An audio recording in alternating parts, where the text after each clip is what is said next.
You're supposed to introduce me. Go ahead. Oh, I am? All right. Yes. The Honorable Gary Hopper. John! My co-host tonight's Johm Burt, because Matt's not a little bit under the weather. And I do Or have a lot of bit under the weather. He didn't sound. He's left a message. It sounded like he's a lot of bit under the weather. Well, I do have to be honest. I really don't deserve to sit in his chair. Right. And that because... I mean, I agree with you, but why specifically? Well, because he has such great hair. Yeah, he does. And I am hair envy of him. Right. I mean, look at mine. You are follically challenged. I am very... Right. Yes. And I wished I had Matt's hair. Yes. Well, I guess, maybe he's not using it now that he's sick, so... Well, next time you're over there at his house, right. Go in his bathroom. Say you got to go to the bathroom, and go in his bathroom and see what he uses for shampoo. Right. Okay. Maybe it's some magic stuff or something. Yeah. Probably. Anyway, we're probably this isn't. Anyway, so our guest tonight is Senator Bob Smith. Yes. The most awesome senator in history. Oh man, you're nice. Thank you. That can cut both ways now. Which way? I mean, good or bad? I mean, whatever. We'll take what we can get. But anyway, so we're here to talk to Senator about his bid for run for U.S. Senate again. But because of your extensive knowledge. Before I forget, I got to tell you something. You didn't know it was me. About 12 years ago, you had Benjamin Netanyahu speak at St. A's. Sure did. I remember that well. And he's standing next to Benjamin Netanyahu, and Benjamin Netanyahu is talking about the despots that are in the Middle East. And Benjamin Netanyahu says, "You have a despot that is in near you." And he goes on, and he's basically alluding to Fidel Castro.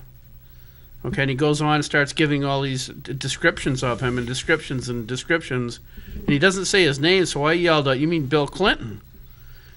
And he stopped talking, and you had to turn around because you were laughing so hard. You turned around and actually walked away. That's because I've never really learned to control myself in public settings. Well. But anyway, I was curious what you thought about, because you got a lot of more inside information about what's going on in the Middle East with the Hezbollah. Well, I don't really get too much inside information now any more than anybody else. Of course, when I was in Congress and in the Senate, we used to get intelligence briefings right regularly, but I haven't had any in 12 years, any inside stuff. But, it hasn't changed a heck of a lot. I mean, the Hezbollah, lines up and lobs the rockets into Israel everywhere they can, from wherever they can, and they've been doing it for decades. And of course, whenever the cameras go in, they're always down in some Palestinian tunnel somewhere where a couple of Palestinians are killed by an Israeli rocket, but they never seem to show it the other way. It seems like they're always on the other side. But, it's a mess. Can you imagine living in that country and dealing with that? But I'll say this. You mentioned Benjamin Netanyahu. He's one tough customer. They better be careful who they're tangling with, because he'll do what he has to do to defend his country and his people. Well, it does seem like the news media is always on one side and seems not like the it. other. Same way here in this country. Yeah, how about that? Yeah. Must be you got something in the water that they drink. Something- They use the same bottle of water the over there. alphabet channels, and they do exactly what Obama tells them to print. And the CBS lady quit her job over that. MSNBC. No, she was from CBS. Well, there's another she one from wrote about- MSNBC just quit too, because she Oh. was sick of carrying the water for Obama. Yeah. Who was that? You know? I've forgotten the name. Yeah, I get brain damage. I don't really remember stuff very well. And they were told what to report. Yeah, pretty much. Yeah, doesn't surprise me. Now, I love the white flags up on the Brooklyn Bridge. That's really weird. Well, how did they get... The taxpayers are spending Zillions of dollars on Homeland Security. On Homeland Security to protect that bridge, and here is a group of 4 or 5 people that somehow got past all the police and the security and went out and changed the flags out. And put 2 big giant white ones up there. I thought that was pretty funny. Well, it's funny if they don't get shot for it, but... Well, I just look at that and going, all right. Well, it's money. It kind of reminds me of the stories when Nixon was president. They used to have a guy named Richard Tuck, and he was a Democrat, and he was a prankster, and he would run around and he'd go to Nixon rallies and he'd do all this crazy stuff. And one time he had like 8 or 10 obviously very pregnant women sitting in the front row, and every time Nixon would speak, they'd raise their sign, "Nixon's the one, Nixon's the one." And he was always doing pranks like that. No one could ever, figure out how he got in there and how he set it up, but he always succeeded, drove the Republicans nuts. Yeah. Maybe we need him now to cheer things up a little bit. Something, but but back then also, I don't think they had as many, the security couldn't have been as tight either. No. As it is now. No, it's not. Not after 9/11. It's just 180 degrees, night and day. Yeah. So, what's your take on the other stuff going on between Syria, the revolution in Syria, the ISIS, and in Iraq, and well, our administration has managed to mess that up as best they could. Look, my take on it is we need to get out. This is a cultural, religious, tribal war that's been going on since Muhammad in 632 A.D.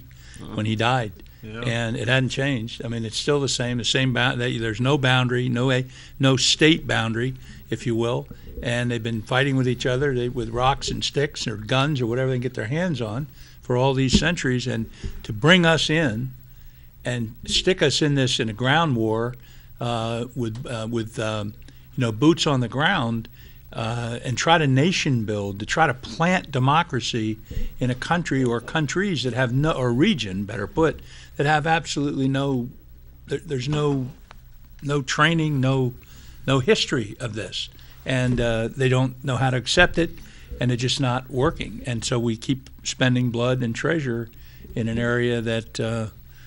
Look, it's not our troops. They're the best. They do what they have to do. But if you talk to them, I spoke to a few of them a few weeks ago. They were on their way to Afghanistan from Fort Hood, and they stopped to refuel at Pease, and we went down as a greeter and said hello and spoke to a lot of them. And I asked several of them what their main concern was in going over there, and they said the rules of engagement. Our hands are tied. We have to shoot after we're shot at. Yeah. Well, that's a little on the risky side, and it's not fair to be put in that kind of a predicament. And again, it's a typical example. I was in Vietnam. The politicians trying to fight the war, and the soldiers are stuck in the middle of it and having to do what they do best, which is to fight. But they shouldn't be fighting with their hands tied behind their back. They should be fighting with all the support of the people and those who are leading them. Isn't it similar in another way in that in Vietnam, the North Vietnamese were considered communists. And from my understanding, the North Vietnamese took on that position of communism only to get supplies from Russia and somewhat China, but mostly Russia, because if they're communists, then they're going to supply them with arms. And it was a long time feud between the North and the South, and we got in to, quote unquote, stop the spread of communism. But if we weren't there, communism wouldn't spread anyway because they didn't care. Well, in hindsight, I think that's true. I do. I mean, we could have won the war if we wanted to. I mean, we could have certainly avoided the loss. We lost 58,000 people there. Correct. Plus, and I'm not saying we wouldn't have lost lives, but if you look at the way, it was clearly when Ho Chi Minh took power, I mean, he viewed Vietnam as one country. There was no North and no South. This was Vietnam, the country of Vietnam. But had we done what Barry Goldwater suggested, this is an interesting side point, but you had Goldwater and McGovern on two different sides. McGovern says, just walk out of there. We can't win it, let's leave. And Goldwater says, let's win it. But the problem is we didn't do either. We kind of played both sides, and it cost 58,000 lives. Right. And so we could have mined Haiphong Harbor. We could have bombed the harbor when the Soviets sent their supplies in there to the north. But instead, we put guys on the ground and these tunnels, fighting these guys coming up out of tunnels at night. You'd walk into a village, and there'd be women and children standing there, and you think everything's fine. And suddenly these guys emerge out of the huts or wherever, and sometimes shoot down Americans who were totally surprised by what they were faced with because they were afraid to take any preemptive action. So I think it's just not the way to fight. And I don't know whether it's this idea that somehow it's okay to drop a bomb from above, but not okay to fight in combat. And then you have the people embedded into the war, in with the troops, and they're watching all this, and somehow it's bad if you shoot somebody by accident. I mean, that happens in war. It's not pleasant, but innocent people die in war all the time. And whether they die from a bomb that's misplaced, or whether they die because a soldier overreacts, thinking that what the movement he sees is a man with a gun as opposed to a child or woman with a child. But when, as we see in the Middle East, when people hide behind women and children and mosques to fight a war, you don't have much choice. So, look, going back to the Middle East, let's get out of that region, and we can help Israel. We can do what we have to do with Israel by helping them with weapons and so forth. They don't need any troops on the ground. They can handle it themselves. Yeah, I know that to speak to your point about the lengths that they will go to for the propaganda war. I was watching a video yesterday. It was a 6-year-old girl. The adult male, not a teenager, an adult male, hands a 6-year-old girl an AK-47 and then edges her out into the open to shoot back at the Israelis, because they know that either A, they won't shoot back because it's a little girl, or B, they will, and they win both ways. Yeah, exactly. Yeah, which is so mind-bogglingly. It is. It's insidious. I mean, they even have the in some of the terrorist states, they'll put a bunch of women and children in a bus or on some kind of an armored vehicle or some kind of vehicle, and then the Taliban or the bad guys, whether it's Hamas, whoever it is, they'll climb in and just ride along with them, figuring they're going to be safe. Right. Yeah, that's what we're dealing with. It's a horror show. And as far as nation building, it was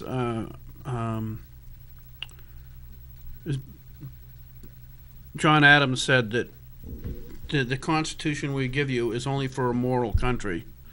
You have to have a certain amount of moral precepts to actually build that kind of a democracy. You can't build it when people are going to violate the law and everything else at any given point. I mean, Saddam Hussein, for all his faults, actually kept control.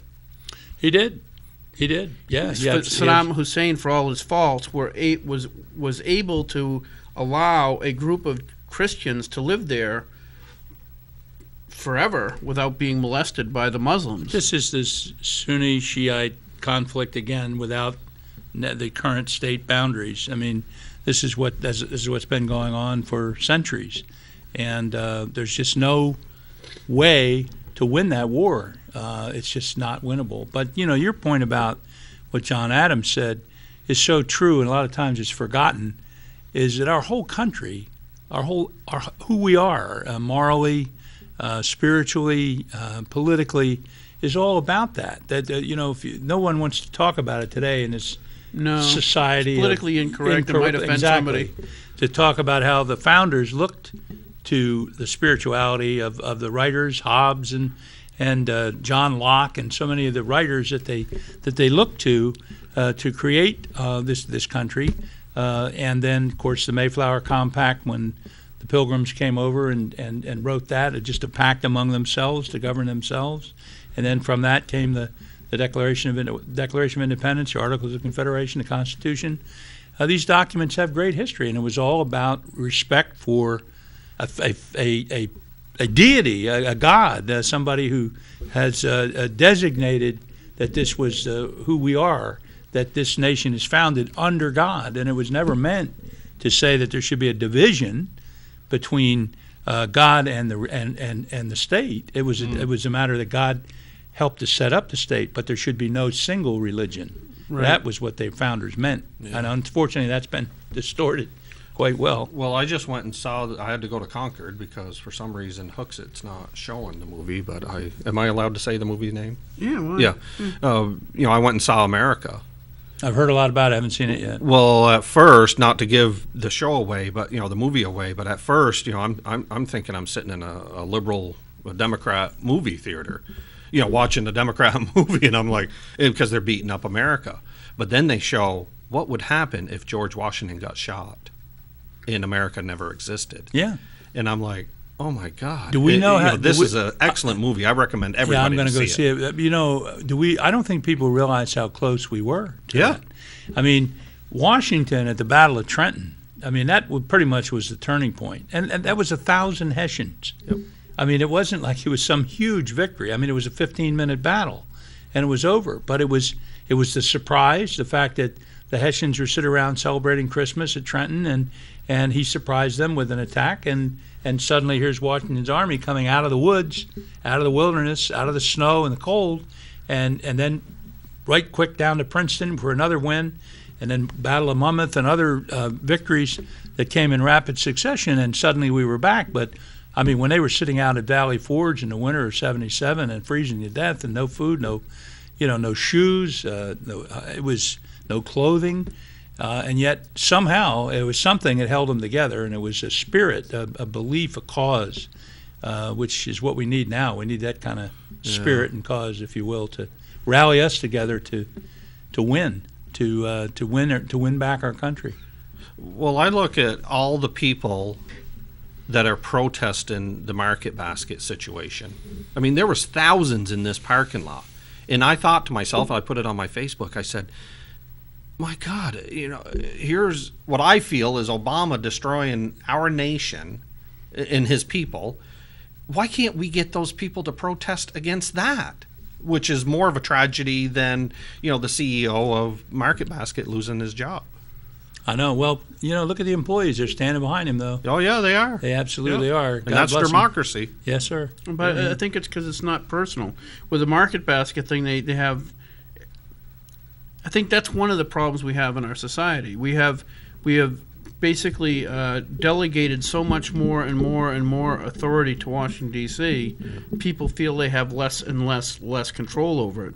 In the market basket situation, the employees feel that they can have a direct impact to affect change. There is an end game and a goal that they think is obtainable, whereas people, you look at the percentage of people that don't even show up to vote anymore. Yeah, it's sad. We're going to get less than 20% turnout here in this primary on the 9th of September. Yeah. But, it wasn't any different in 1776. The Patriots were a very small percentage of the population. That's true. And we had those who were loyalists to the king, the Tories. We had those in the middle that didn't care who won. As long as somebody won, then they'd get on the right side. Which pretty much like it is today. Yeah. But about 25-30% of the people max were the Patriots who really fought the war and took up the cause. And it wouldn't have taken much. If General Howe, a great British general, had decided to chase Washington down instead of staying in New York where it was toasty warm, or Philadelphia, I think he was at this time when Washington was in Valley Forge. If he had decided to go out and pursue him, the war would have been over. Yeah. But they had this arrogance about them that we're the greatest nation on earth. Sound familiar? Yeah. We're the greatest nation on earth. Don't worry about anything, right? Yeah. And then suddenly this band of patriots changed the world, not just formed a nation. They changed the world. So. Do you want any insight into or what's going on in the Ukraine? No, I don't know any more than anybody else. I think clearly the separatist movement there is strong, and obviously Putin is playing to it. And I don't know that there's any direct evidence linking the shoot down to Putin directly. It may. I don't know for sure. But what does scare me about that is that you take these missiles, which are mobile. They're on the back of a truck, and there are 4 of them, I think, on the truck. And a group of people like that who really are not any. They're just a group of people who really aren't governed by anybody. They're just a separatist group who they're not a government. They're not a country, and they get these missiles in hand, and those kinds of weapons. Can you imagine if they were nuclear? This is what our intelligence people are worried about. That you take a group of these terrorists, the Al Qaeda or the Hamas or any of these groups, supposing they got nuclear missiles.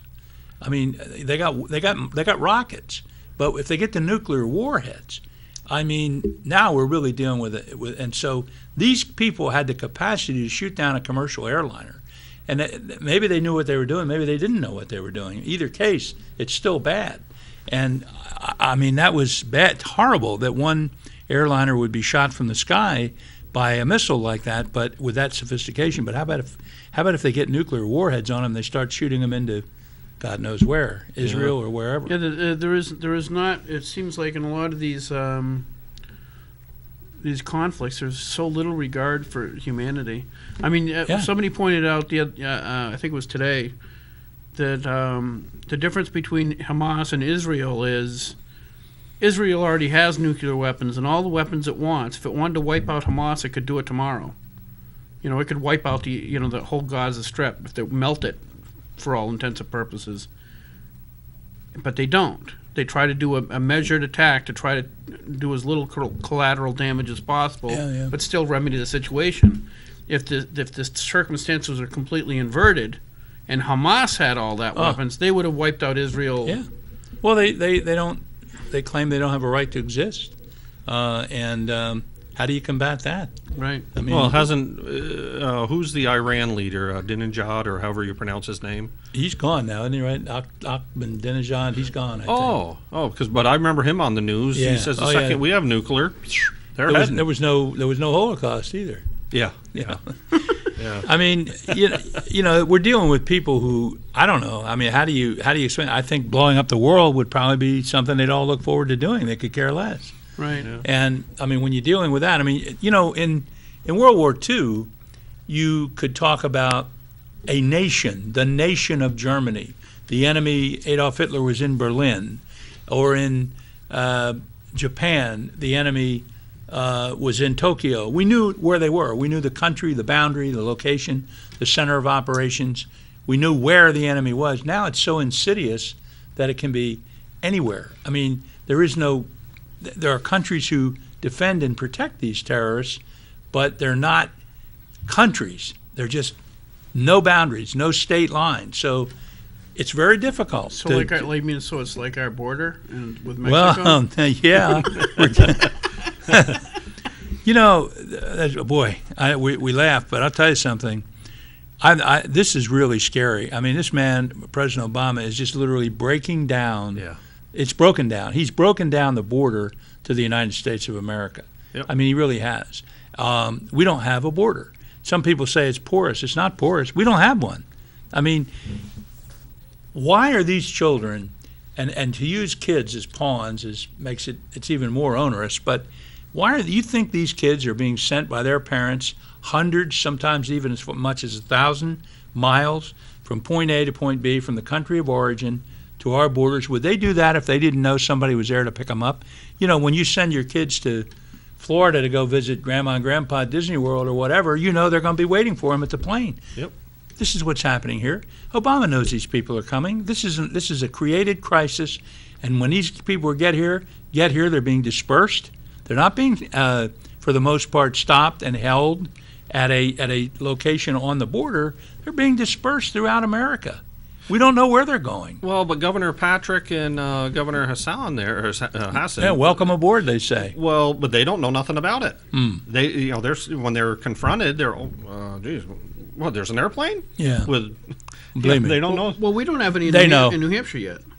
Allegedly, we don't. Yeah, we don't know for sure. Bet we How won't. would you know? I'll bet you we won't. I'll tell you why. Because for instance, like you said, this is all political. Okay? Or you didn't say that, but January, the Homeland Security was already contracting with people to facilitate moving large quantities of immigrants. They were already putting that in the budget. So this is planned from way back. I will willing to bet there will be no large group, maybe a few will be reconnected with family members in New Hampshire. I will be willing to bet there will be no large group of those people from the border coming into the state of New Hampshire because they really want Gene Shaheen back in D.C. Well, that's possible. Yeah. I really don't know. I know they want her back in D.C., that's for sure. And I really think she's going to go back there unless we get somebody like me who can draw the differences Yeah. between her. Not to be political here for a minute, but we're in the middle of a campaign with all these other issues. But I mean, look, you got to. Reagan called it bold colors, no pale pastels, but bold colors. Show the difference. You know, this is what the left does. This is what we do. And if over here you're going to get less freedom, more taxes, more regulation, more spending, more Obamacare, more NSA spying, you know, more harassment of by the IRS, et cetera, more scandals, more Fast and Furious, more Benghazis, and over here we're going to put a stop to it. And I think if you can show that distinction clearly, as Reagan said, and Reagan, let's face it, his track record was pretty good. He won 2 elections by landslides, and he had a lot of Democrats voting with him. Yeah. So that's why this is important, because of all the issues you guys just discussed. They're so critical to the survival of this country that we have to change it, and it's one election at a time. I mean, we can't change what goes on in Colorado or Mississippi, but we can right here. And if that is true, and it may be that they're certainly going to do everything they can to protect her. But she still has to answer for this, Gary. That's my point. She can't hide from this. I know she ducks interviews, and I know she doesn't like to go out and answer questions. She likes them all pre-screened and all that. You notice I don't have any paperwork here, and I didn't ask you for any conditions. That's the way it should be. You need to get out, face the voters, ask the question. If you ask me something I don't know, I'll tell you. And you might ask me a tough question, and I'll have to answer it. But that's what we do in America. That's how we run our campaigns. And I can tell that they're scared, and they know that there's a lot of anger out there, a lot of frustration. And as I've said, you probably heard me say it, we're going to be remembered one of 2 ways: either the people who saved this country, or the people who lost it. Yes. When they write the history books. And I know where I want to be. I know and I know where you guys want to be. So, but we can't do it just by saying we're going to do it. We have to do it. And that means we've got to stand up, vote, and take back our country. But didn't Shaheen save us from Obamacare? And I'm being facetious. But they extended the inevitable a year from now. Well, she said you can have your doctor if you want to pay more. Yeah, that's reasonable. Well, you know what I like to say is, Gene, it's very nice of you, really. It's very nice of you to go out, and very kind and considerate of you to go out on the Senate floor and say, Mr. Smith and everybody else out there, you can keep your doctor if you want to. We can arrange that. Yeah. Well, you know what, Gene? With all due respect, I have a right to have my own doctor. And they always like to use against us Republicans. They always like to say war on women. Yeah. Let me tell you what a war on women is when a lady who might be on her 3rd pregnancy, she's had 2 kids, she's been very happy with her doctor, with her all the medical procedures she's had, having those children. We have an incoming call. And all of that, and yet here we go. She's now told she can't have this doctor anymore. That's a war on women. That's a real war on women. Oh, yeah. Go ahead. Oh, welcome to Rock, Paper, and hand grenade. Hand grenades. Press the button? Yes. Hello? I pressed this one. Yeah, hi. Yep. Oh. Yeah, okay, hi. My name's Michael, and hi, Bob. I just wanted to thank you for running again, and I had a question. Thank you. Between you and Jim Rubens, could you please kind of give us the pointers where you both differ? This race seems to be about you or he against Scott Brown. I wish there were only one of you, because I'm just afraid of the what may happen here. But could you, for the audience, tell us where both of you differ? And I'll just hang up and listen. Thanks, Mike. Thank you. Well, I guess maybe Rubens can speak for himself, but there are major differences in terms of if you're a constitutional conservative. I have a solid pro-life record. Rubens is not pro-life. I have 18 years of fighting the battle for the Second Amendment. Rubens has made comments saying he supports it. But I've done it. I mean, I've been there for 18 years. I stood on the floor of the United States Senate after Columbine. That's not easy to do, defending gun owners' rights after a tragedy like that. I think there are also some major issues. Mr. Rubens was involved in in an effort to start a third party with John Rao and Arnie Arneson. I mean, they're not exactly conservative stalwarts here in this state. And I might ask you people, why is he?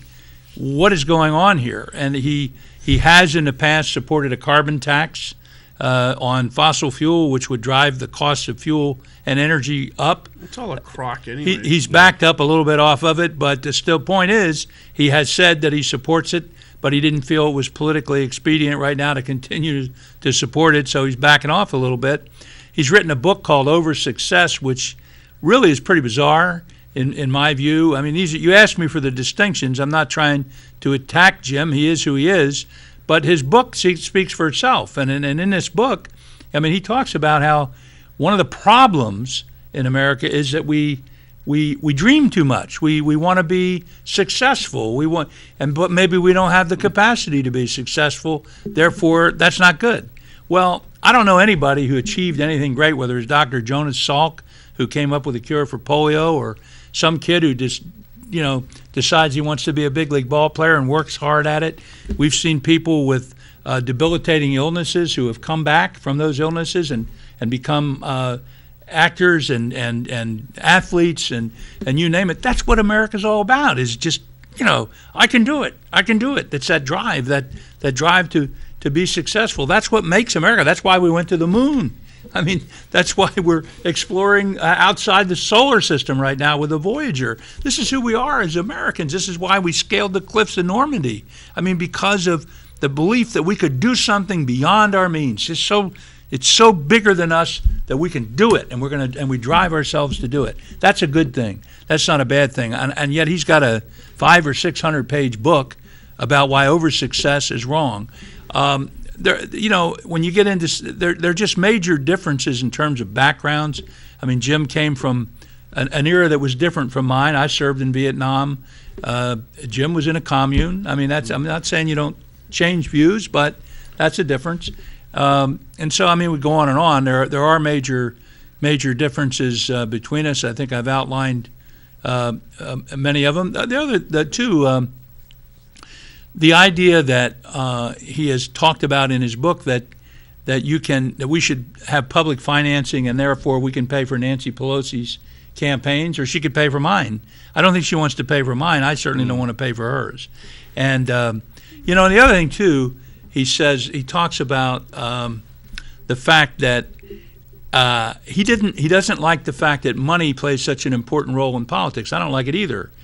But I don't have any of it, so I guess I have a good reason. But you can go out and you can raise millions going to Hollywood or someplace like Scott Brown is doing, not Hollywood, but he was in Vegas, raised a bunch out there. But then Jim is self-funding his campaign.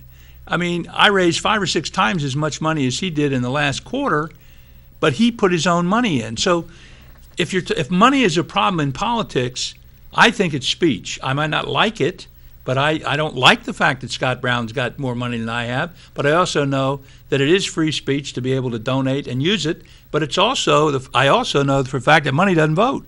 I mean, people vote. And if you don't like who's running and you don't like all those ads, then you can vote against the guy that does it. But it seems to me a little inconsistent to say that you don't like money, big money in politics, but you're willing to self-fund your own campaign.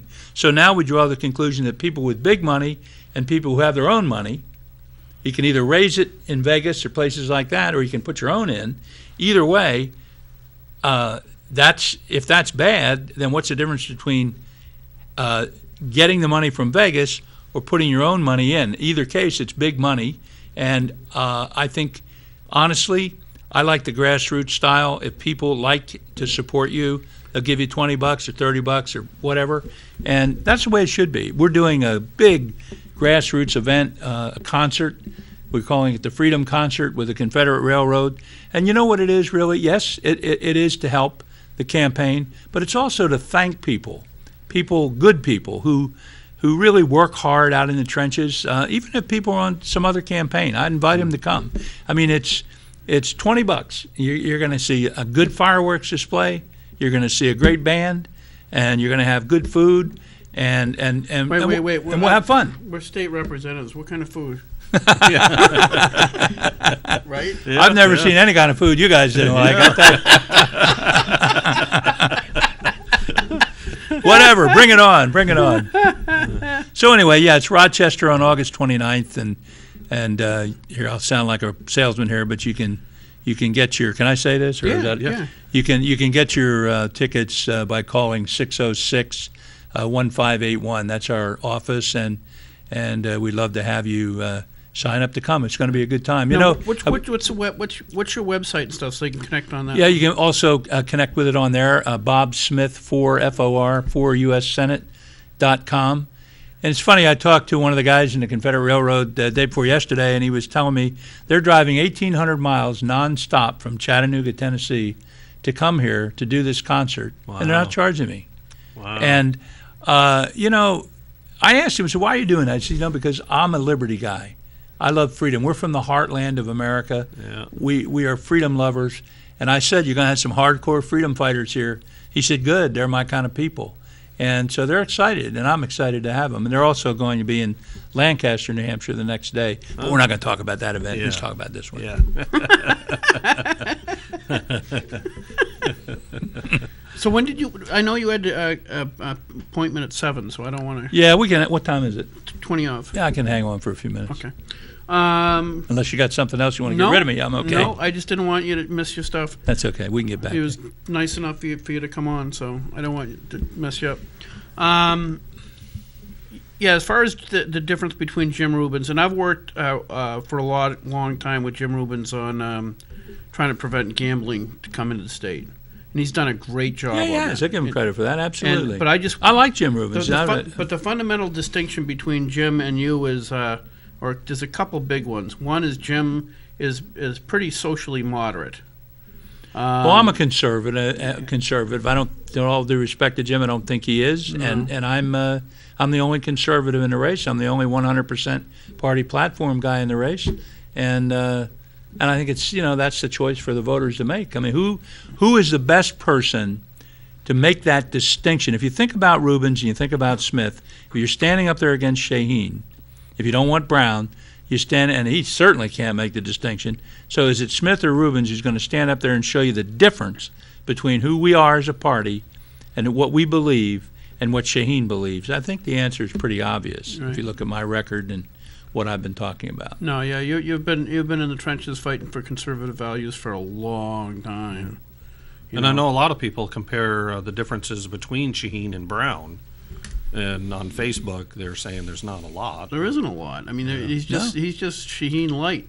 I think the thing that we had an interview. Yeah, less calories. At an interview with the Daily Sun up in Conway a few days ago, and they did a very nice article. And we were talking about not with them, but apparently Brown had gone in to do an interview, and somebody asked him about the Hobby Lobby, and he ducked into the men's room for a while and stayed in there because he didn't want to answer the question. I heard that. Yeah. So I assured the guys at the Daily Sun that as long as you didn't go too long, I wouldn't go to the bathroom until after they finished their interview, so they could ask me all the questions they wanted. So he ducked it. That's funny. Yeah, well, I mean, Yeah. but he's missing in action everywhere. I mean, he doesn't come to the event. We were at a nice event last night over in Chester. Big crowd, probably 100 people. All the candidates were there. Not Brown. I guess he figures you fly at about 30,000 feet, drop all that money down, and let it filter in. And Well, I everything will work. I think what he's got is he's got the media on his hand. I know that at home I've been getting these what I think they're called push polls. I don't think they're regular polls because they're not. They would ask a couple of questions and then they would say, who are you going to pick for Senate? Is it Scott Brown or Gene Shaheen? And I'm going. I just hung up on him because that's a scam. It's the Republican hierarchy and the Democratic hierarchy have determined who you can vote for. Chosen ones. The chosen ones, and that's it. And the reason they want the chosen ones is because they'll get along, and they'll do what they're told. It really is bizarre to me. I've never seen anything like it. I don't have any particular. I don't get any enjoyment out of having to battle the party all the time. But the party, you guys are Republicans. You're not. You're the party. You're fine. You represent the platform of the party. But it's the people who go outside of the platform and say they're the party that lead us astray. We lose elections like that. I mean, okay, they talk about, well, Bob Dole, how'd that work out? Mitt Romney, how'd that work out? McCain, John McCain, how'd that work out? You know? Yeah, we keep. Now, then we come with Ronald Reagan. How did that work out? Right. That worked out pretty well, didn't it? Because when a conservative runs and sticks to his principles, we win. Yeah, You sell your principles out, we lose. But our party won't do anything, to the ones that don't believe in our platform. Except for the Democrats, they will. They'll boot you out and they'll waterboard you and everything else. Well, we hear a lot about unity too, John. And the thing is,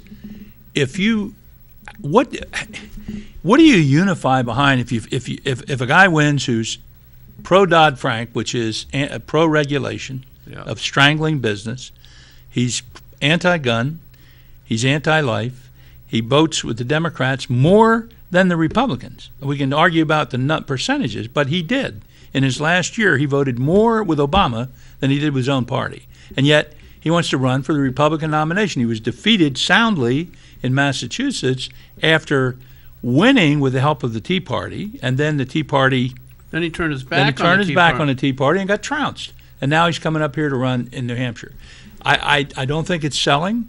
I think his campaign is probably in trouble over it. Maybe they got a bad poll in there somewhere. I don't know. I don't gloat over this stuff. I don't pay attention to polls. I mean, I can be 20 points ahead, 20 points behind. I do the same thing. I don't pay any attention that doesn't make any difference anyway, because was it in Virginia? Yeah. They kept the same thing. They were selling the candidates that they wanted you to believe in for a long, long time, and some Tea Party candidate came up and kicked butt. Well, in the UNH Sure did. poll, I believe, had Al Gore and John Kerry winning the presidency. Oh, really? Yes, at one point, they were all A winning. little bit off with it. They were off because, boy, I could have swore I saw George W. sitting there, but Yeah, maybe it was an illusion. Maybe you missed it.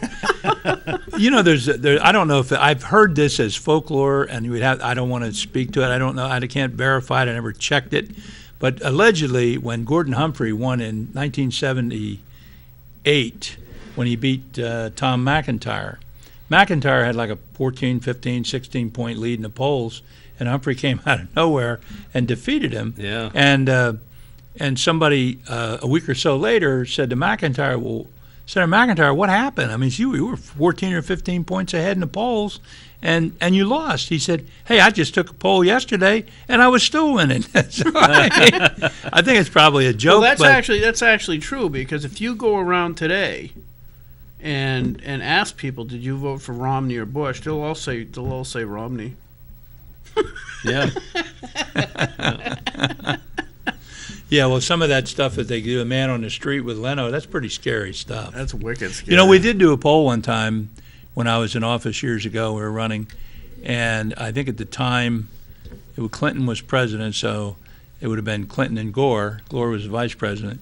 I think we did 800. We did a sampling of 800, and there were, I believe, 12 people that could not identify the president of the United States that answered the poll. But the drop-off was a lot sharper, and the vice president went down to like 100 didn't know who the vice president was. Yeah. So maybe they just didn't want to know who the vice president was. Maybe they'd like to forget. Yeah. Yeah. Well, I know they, what is it, Walter's World on Fox? Yeah. Yeah, they YouTubed them. And I've watched a few of them, and I mean, you just look and go, wow. Oh my God. Well, what did you see? Help us. What did they have? One of those polls was they were asking. No, there was a guy. I think it was associated with Fox, where the guy gets up and he's trying to get people to sign a petition to eliminate free speech for Tea Party members or something like that, and people are all signing it. One of my opponents in Ware, I'm not going to say who, because he's a nice guy. When this whole IRS thing started coming out, I was talking to him and I says that's insane. That's such an abuse of power. And he goes, yeah, but it's a Tea Party. He says, it doesn't matter. Yeah. It doesn't matter if there's a Republican in and they're attacking a liberal group. You can't use the IRS to... come back to haunt you. And, when you think about it, the IRS, the head of the IRS takes the Fifth Amendment, which is our constitutional right. Yeah. However, she has one tremendous amount of power. You get called into the IRS, and then she allegedly lost 2 years of the emails. Yeah. You go into the IRS, have them call you in for an audit. Yeah. Say, you know what? I can't find the last 2 years of my tax records. Yeah. See how you make out. Yeah. You're going to be fined, and you'll be hounded. Probably go to jail if you're not careful.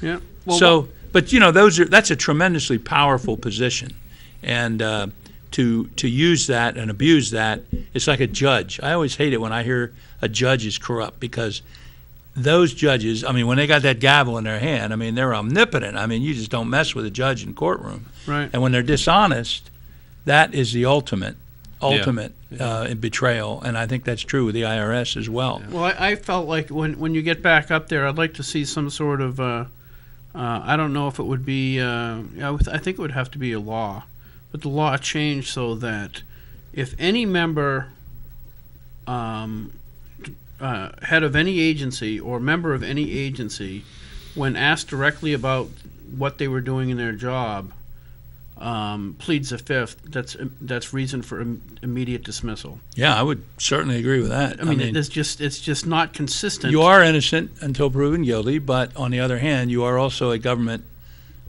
servant. I think if I were in a situation like that, I would be willing to sacrifice my Fifth Amendment rights to tell the truth, because I was hired by the American people to do a job. I'd like to see that as a little more refreshing, to tell the truth instead of worrying about your own hide. You have a constitutional right to use to invoke the Fifth Amendment in a criminal case. Mm-hmm. Okay, but if you're invoking the Fifth Amendment, let's put it like this: John's is the head of this great corporation. His number two person is called into the office because there's some question about the bookkeeping, or they think there might be something afoot. He goes into John, and John says, "Well, I got some questions about this account over here we're looking into," and that guy says, "I plead the fifth." What happens? Where does that guy go? He'd be down the road. He'd be down the road. He says, "Okay, well, pack up your stuff and leave." Yep. Right? I mean, he could plead the fifth when it goes to court because you get him for embezzlement. It's funny, isn't it? Just as you were saying this, it made me think of something. The inconsistency here.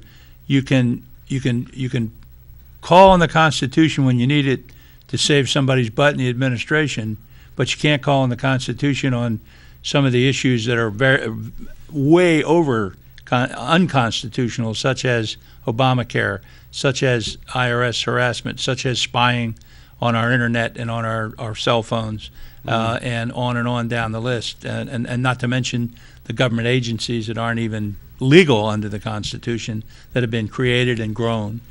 I know we're getting close to the end here, but we've been having a little fun, but this country's in bad shape, and we really need new leadership, and I just can't emphasize it enough. I mean it. I don't want to be remembered. Someday your kids are going to read this stuff, and they're going to read about us, and we were all sitting here. We are elected officials at one point or another in these, say 20, 30-year period, and I don't want them to read that we didn't act, we didn't stand up. If we lose and we stood up and went down fighting, that's one thing, but I don't think we'll lose. I believe strongly in Reagan's optimism if we will just rise to the challenge. I mean, nothing is too great. I mean, not for America, but that's who we are. That's why it pains me when I see guys like Jim Rubens write a book like he wrote, which is, and he's running for the United States Senate, and I don't think you need that kind of pessimism about success.